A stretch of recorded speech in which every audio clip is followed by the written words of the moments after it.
Assalamualaikum warahmatullahi wabarakatuh. Pemirsa, senang sekali saya Nova Arianti dapat kembali hadir untuk menjumpai Anda dalam program Ruang Sehat, ruang seputar informasi kesehatan. Pemirsa, flu merupakan suatu penyakit yang umum terjadi. Namun di masa pandemi COVID-19 saat ini, masyarakat tentu panik atau khawatir apabila mengalami flu. Pasalnya, flu merupakan salah satu gejala COVID-19. Lantas, bagaimana cara membedakan flu biasa dengan flu akibat pandemi COVID-19? Untuk membahas hal ini, sekarang saya sudah terhubung secara virtual dengan narasumber kita, yakni ada Dr. Oni Erawati selaku dokter umum. Halo Dr. Oni. Halo, Assalamualaikum warahmatullahi wabarakatuh. Waalaikumsalam warahmatullahi wabarakatuh. Bagaimana kabarnya, Dok? Alhamdulillah sehat. Sehat semua kan ya di sana ya? Sehat juga di sini, Dok. Baik, langsung saja nih, Dok. Sebelum kita berbicara mengenai perbedaan flu biasa dan flu akibat COVID-19, dokter bisa dijelaskan, Dok, sebenarnya flu itu apa sih, Dok? Oke, flu atau sering kita dengar dengan istilah influenza. Flu atau influenza itu sebenarnya kata-katanya adalah sama. Jadi flu itu adalah suatu infeksi virus yang menyerang dari tenggorokan kita, kemudian yang masuk ke dari hidung kita, tenggorokan kita, masuk sampai ke jaringan paru-paru kita. Di mana penderita flu ini juga biasanya diikuti dengan gejala-gejala lainnya seperti kita demam, kemudian juga sakit kepala, batuk maupun pilek dan hidung tersumbat.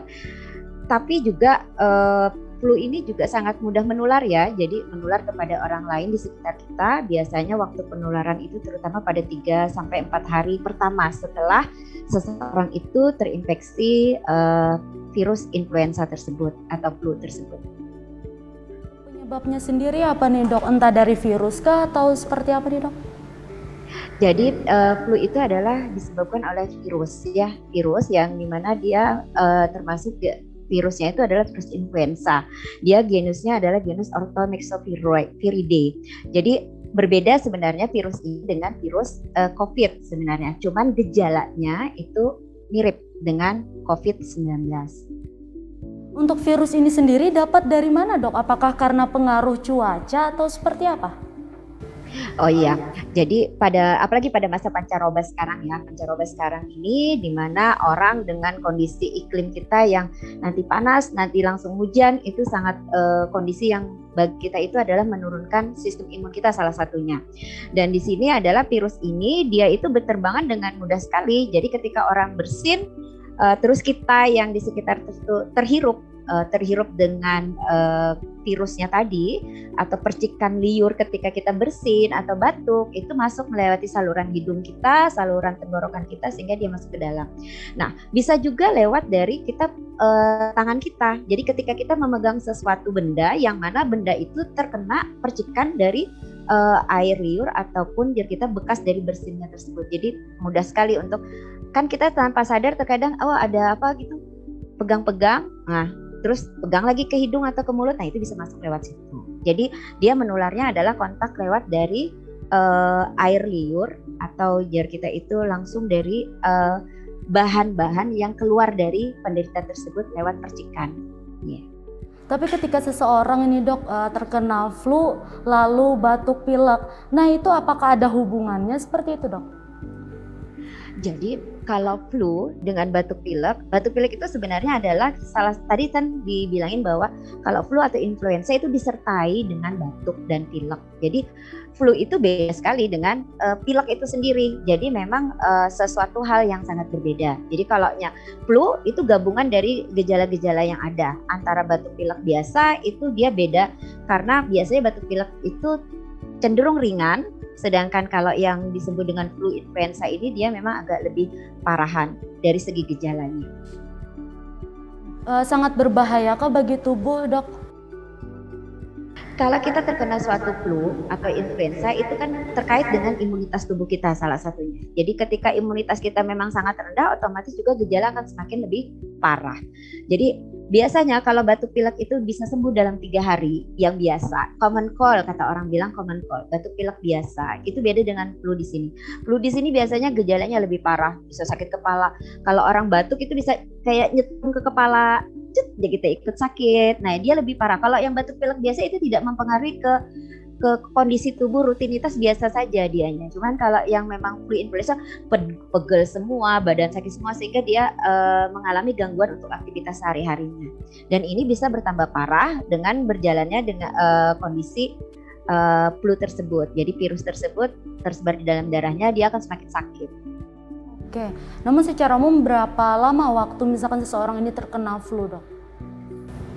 Kalau yang flu yang disebabkan oleh virus influenza itu dengan kondisi tubuh yang membaik, kalau batuk pilek biasa itu kan dia self limiting, artinya dia menyembuh sendiri.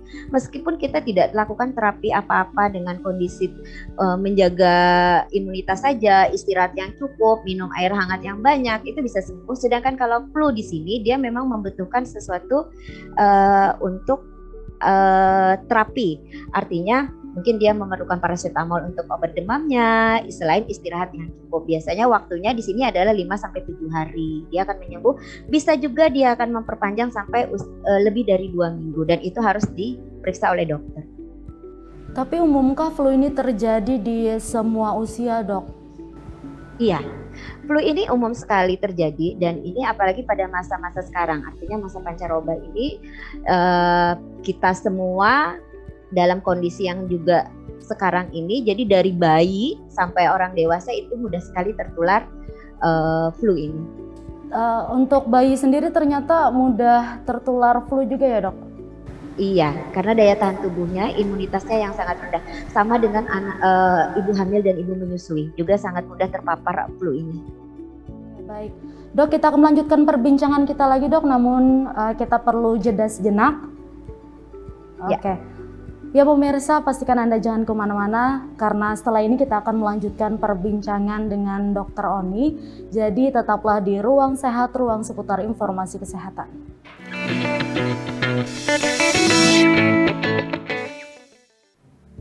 Baik pemirsa, terima kasih Anda masih di Ruang Sehat, ruang seputar informasi kesehatan.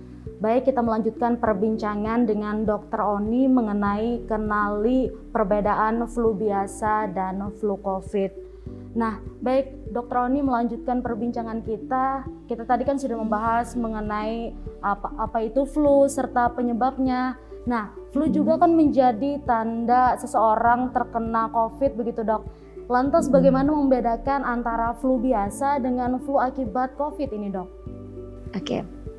Jadi antara flu dan flu biasa dengan flu COVID ini sebenarnya sifatnya juga satu sama-sama cepat ya, sama-sama cepat ketika menyerang seseorang. Jadi ketika kondisi tubuh kita jelek, dia cepat sekali menyerang. Cuman yang perlu diperhatikan ada dua jadi kunci utama kita dalam menilai, ini aku ini flu-nya flu COVID apa flu biasa ya, misalnya kayak gitu. Jadi yang pertama adalah satu, apakah kita itu terkena flu-nya itu setelah misalnya 2 minggu kita beraktivitas yang beresiko. Artinya beresiko itu di sini ada kontak dengan orang yang positif misalnya, atau kita itu datang dari perjalanan di mana daerah itu yang daerah zonanya zona merah misalnya atau hitam misalnya kayak gitu ya, dari bepergian dari luar misalnya dalam 2 minggu setelah kita bepergian kita kena, kemungkinan besar itu bisa apakah ini flu-nya karena COVID ya gitu maksudnya, bukan flu yang biasa. Kalau flu yang biasa saja biasanya itu kita itu bertahap dan kalau yang flu yang memang ini dia satu tadi kita harus memperhatikan bahwa kita ada kontak enggak ya, dalam 2 minggu itu kita perhatikan kita ini ada kontak atau habis melakukan kegiatan yang berisiko. Terus yang kedua juga ini kunci yang kedua adalah apakah gejala yang kita rasakan itu bersamaan dengan anggota keluarga kita yang lain dalam satu rumah misalnya. Biasanya gejala itu ini si ayah flu nih. Tiba-tiba juga si adik atau si kakak juga ikutan flu. Nah, itu harus diperhatikan. Biasanya kalau yang flu biasa itu ada jeda waktu, ketidakbersamaan dengan orang satu rumahnya. Itu dua kunci yang bisa kita pegang untuk mengetahui kita ini flu-nya kena COVID atau flu biasa. Kalau kita flu biasa, ayahnya dulu sembuh seminggu baru ibunya misalnya kayak gitu. Tapi kalau yang COVID ini biasanya dia berbarengan satu rumah misalnya ada 2 orang yang kena, apalagi kalau ada yang kontak dengan orang yang positif terkena COVID-19. Itu 2 hal yang bisa kita pegang. Untuk virusnya sendiri sama kah dok? Flu biasa dengan flu COVID ini virusnya dok? Oh beda. Jadi jelas berbeda sekali antara jenis virusnya. Jadi kalau virus untuk COVID ini adalah SARS-CoV-2 ya. Jadi dia itu golongan Severe Acute Respiratory Distress Syndrome. Jadi dia itu SARS-CoV. Dan ini kalau dia flu biasa itu adalah genusnya beda, dia Orthomyxoviridae. Jadi 2 genus dan 2 sisi jenis virus yang berbeda. Cuman gejalanya dia mirip.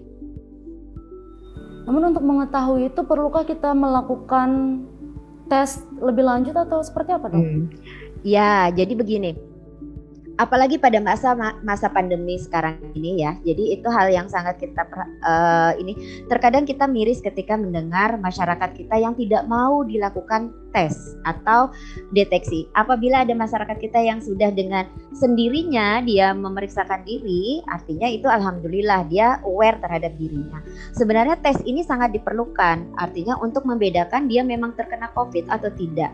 Orang yang dengan flu biasa itu biasanya PCR-nya dia negatif atau tes rapid antigennya juga negatif. Tapi kalau dia memang flu yang tertular dari jenis SARS-CoV virus itu dia akan menjadi positif, akan terlihat di situ. Nah, jadi kalau misalnya sekarang ini kan terkadang stigma masyarakat kita juga jelek ketika dia ketahuan, padahal salah aja kita itu. Padahal kalau kita lebih tahu dini, pengobatan lebih dini, maka efek untuk keberhasilan terapi juga lebih dini, lebih bagus gitu maksudnya. Jangan sampai timbul hal-hal yang parah gitu. Oke, ketika mengalami flu lalu dilakukan tes, nah kapan tes ini bisa dilakukan dok? Idealnya? Idealnya sebenarnya adalah ketika di sini adalah perbedaan. Nah, perbedaan antara kita mau melakukan tes apa dulu? Apakah rapid antigen? Apakah mau pakai PCR? Nah, kalau misalnya pakai rapid antigen, itu harus diketahui juga bahwa rapid antigen negatif itu tidak semerta-merta lalu PCR-nya negatif.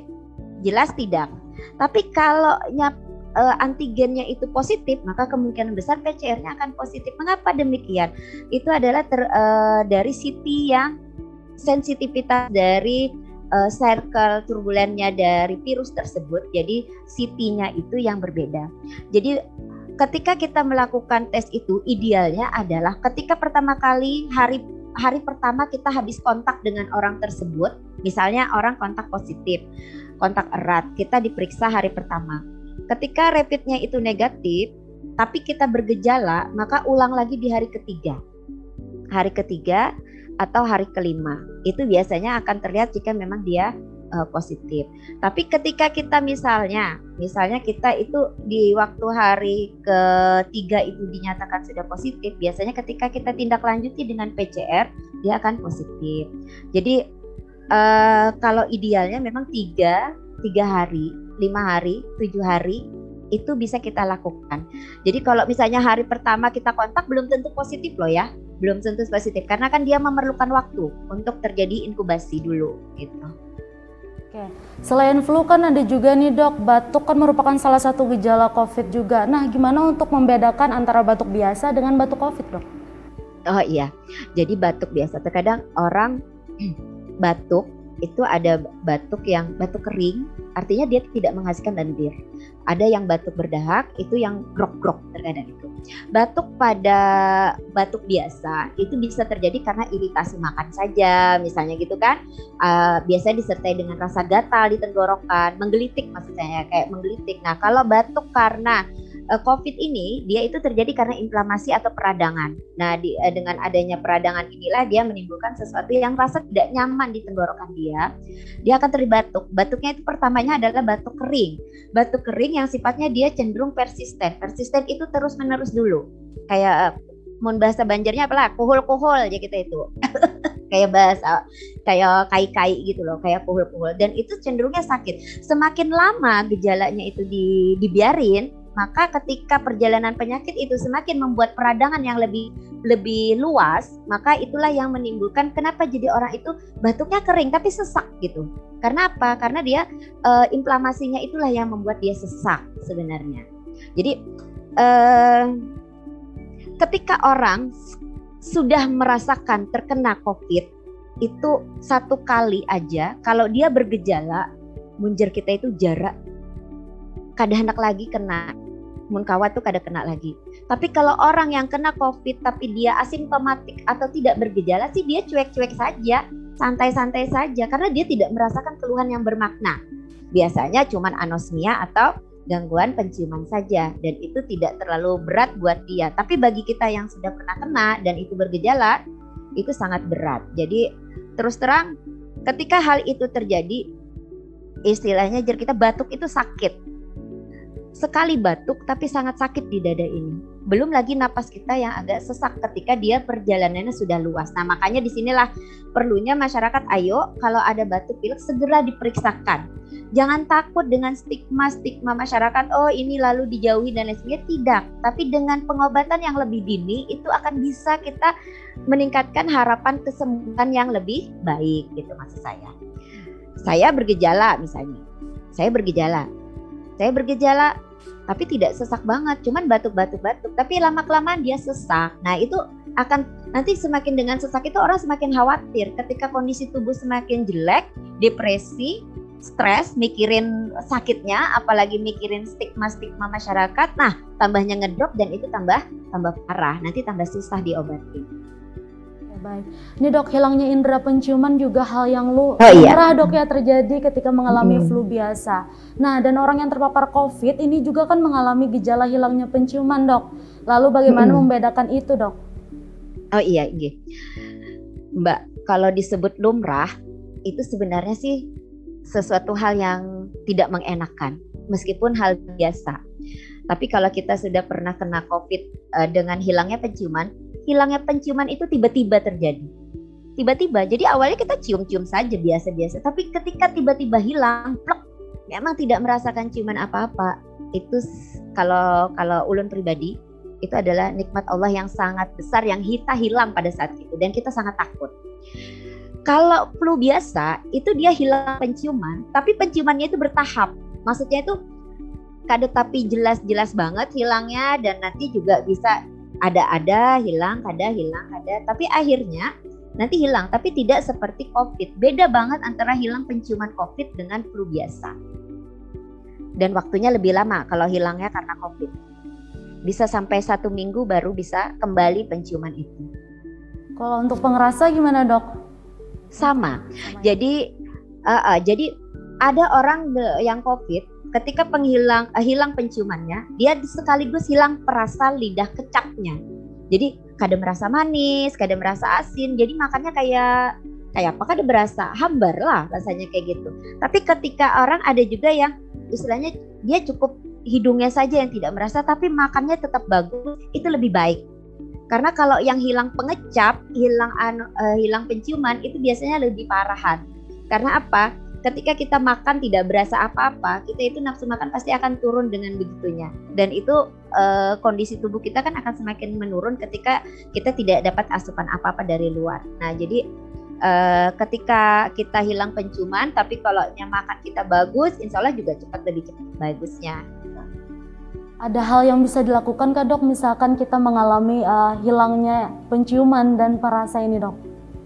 Ya, jadi yang pertama itu mungkin awalnya adalah jangan panik dulu. Jadi ketika tiba-tiba malam hari datang dari jalan misalnya, langsung hilangkan penciuman.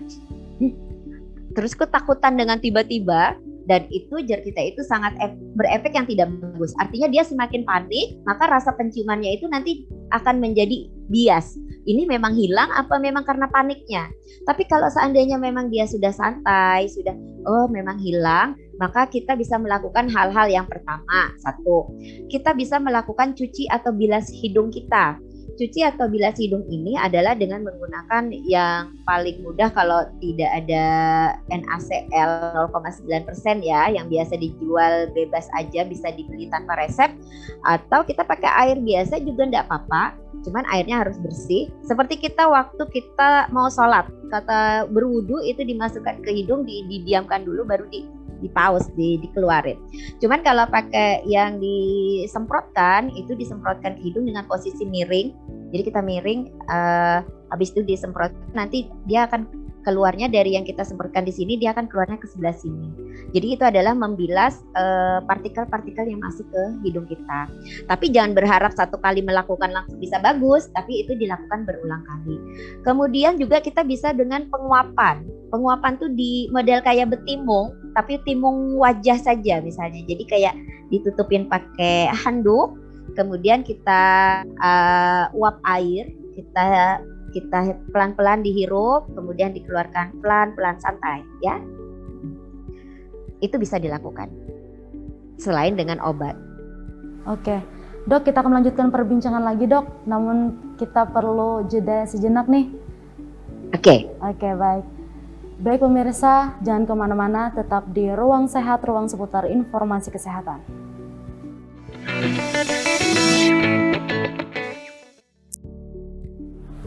Baik pemirsa, terima kasih Anda masih di Ruang Sehat, ruang seputar informasi kesehatan. Melanjutkan perbincangan kita dengan Dr. Oni mengenai perbedaan flu biasa dan flu akibat COVID-19. Baik, Dr. Oni, langsung saja. Sebenarnya Dok, bagaimana cara penyembuhan flu biasa dan flu akibat COVID-19 ini Dok? Ada treatment tertentukah yang bisa dilakukan Dok? Oke. Untuk treatment sebenarnya berbagai jenis flu itu sebenarnya sih terapinya kalau kita adalah terapi simptomatik. Namanya terapi simptomatik artinya mengatasi keluhan-keluhan yang timbul dari penyakit tersebut. Sampai sekarang juga untuk regimen terapi khusus untuk COVID misalnya, itu kan belum ada yang terapi khusus. Kita itu terapi adalah lebih cenderung ke simptomatiknya.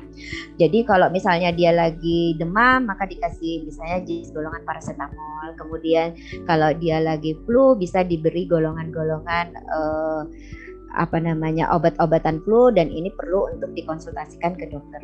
Nah, apa yang bisa dilakukan di rumah? Misalnya kalau di rumah itu adalah dengan menjaga kondisi tubuhnya lebih bagus. Kalau di rumah sih kalau yang aman itu paracetamol boleh ya, boleh kita sebagai terapi yang bisa kita gunakan di rumah yang aman, tapi tidak boleh juga terlalu berlebihan. Dengan dosis berlebihan tidak boleh. Jadinya artinya sesuai dengan petunjuk dokter. Tapi kalau misalnya untuk terapi khusus sebenarnya sih tidak ada terapi khususnya. Terapinya adalah terapi yang seperti umumnya saja. Cuman jika flu itu sudah terjadi 3 sampai 4 hari tidak ada perubahan dengan cara-cara yang kita lakukan sendiri di rumah, tolong segera periksakan diri ke dokter atau petugas medis. Iya. Oke, bagaimana dengan gejala-gejala lain Dok, seperti sakit tenggorokan, sakit kepala, nyeri otot dan sebagainya? Nah, apakah itu pasti gejala COVID? Mengingatkan gejala COVID ada yang seperti itu juga Dok? Iya, sebenarnya yang Mbak Serli tadi sebutkan itu adalah gejala umum untuk penyakit-penyakit virus. Jadi ketika virus itu masuk ke dalam darah, itu memang tubuh kita pasti akan bereaksi dan itu sangat sakit. Jadi kayak orang dipukuli, kayak ajar kita tuh orang ringkut, awak nih ringkut. Jadi tapi itu hal yang memang virus masuk ke dalam darah seperti itu. Beda dengan bakteri ketika masuk ke dalam darah. Nah, maksudnya setiap jenis yang disebabkan oleh virus biasanya dia menyebabkan sakit, nyeri otot. Nah, kalau misalnya jar kita itu untuk yang pengobatan atau treatment untuk terapi ini sebenarnya kita berikan ya untuk antiinflamasi, dalam artian karena ketika masuknya virus ke dalam darah tersebut gitu.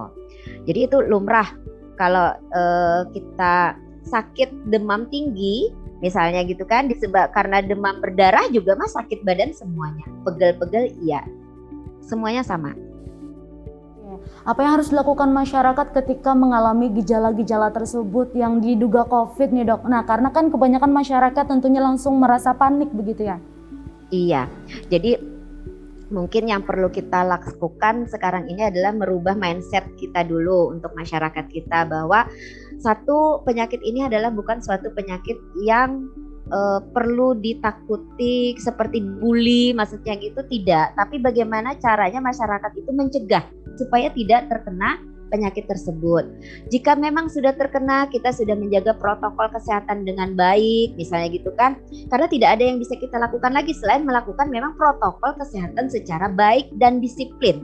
Baik dan disiplin. Jika kita keluar dari rumah misalnya, terus itu kontak dengan orang lain, tolong usahakan memakai masker. Apalagi kalau sekarang masker diusahakan dipakai sebanyak 2 masker misalnya, karena kondisi yang sekarang ini memang lagi kondisi tidak begitu bagus. Nah, kemudian kalau misalnya kita itu masyarakat sudah mengalami gejala, sedangkan dia kan tadi sudah disuruh nih protokol kesehatan harus bagus, ini bagus sudah, semua sudah dilakukan, sudah sering cuci tangan, sudah sering dalam artian itu makan yang sehat, berjemur dan lain sebagainya. Ketika dia terkena, satu, jangan panik.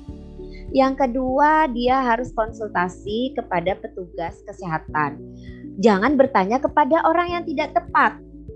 Terkadang kita ini bertanya kepada mungkin tetangga kita atau siapa yang sebenarnya dia tidak begitu kompeten untuk hal tersebut. Jangan takut, terkadang kami miris, kalau ke petugas kesehatan pasti akan di-covid-covidkan. Tidak, kami tidak pernah meng-covid-covidkan orang. Cuman kami ingin memberikan suatu kejelasan bahwa, Bu, ini harus diperiksa supaya apa? Supaya jelas ini penyakitnya apa, covid apa bukan, gitu maksudnya. Terkadang kan masyarakat takut untuk berperiksa ke dokter atau ke puskesmas atau ke rumah sakit. Padahal dengan memeriksakan diri lebih dini, itu kita pengobatan juga akan lebih bagus. Terus itu kalau misalnya sudah seperti itu, maka harus menjaga diri ketika meskipun tidak COVID pun, itu kalau orang lagi sakit batuk, pilek, flu itu, dia harus menggunakan masker di rumahnya supaya apa? Melindungi keluarganya. Ini kada batuk kehendak misalnya, beludah sembarangan dan lain sebagainya, itu kan resiko untuk orang di rumahnya juga. Nah, jadi apapun itu sebenarnya kita itu dengan memeriksakan diri dan juga melakukan tes dengan baik, dengan benar, dengan ikuti arahan petunjuk dokter ataupun para medis, insya Allah kita sama-sama ingin menjadi lebih baik, menjadi lebih sehat.